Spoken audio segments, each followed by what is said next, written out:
Hello guys, അപ്പോൾ ഞങ്ങൾ ഇന്ന് ചെയ്യാൻ പോകുന്നത് ഞങ്ങളുടെ മിനി വ്ളോഗാണ്.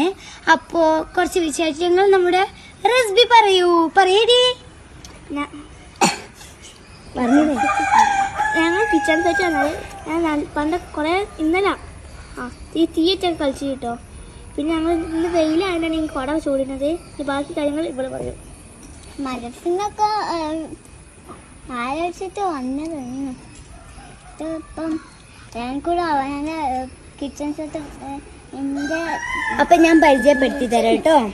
ഇതാ ഈ സ്റ്റീലിൻ്റെ കുറച്ച് സാധനങ്ങളുണ്ട്, അതെൻ്റെതും. പിന്നെ പ്ലാസ്റ്റിക് സ്റ്റീൽ പറഞ്ഞൊരു വിഭവമുണ്ട്, അതല്ല, അത് അവളുടേതും. പിന്നെ പ്ലാസ്റ്റിക്സ് വൈറ്റ് കളറിലുള്ളത് അത് ഇവളുടേതുമാണ്. അപ്പം ഞങ്ങൾ ഇന്ന് ഫസ്റ്റ് ഉണ്ടാകാൻ പോകുന്നത് chicken burger and sandwich and pizza and sauce. French fries is Kolayi.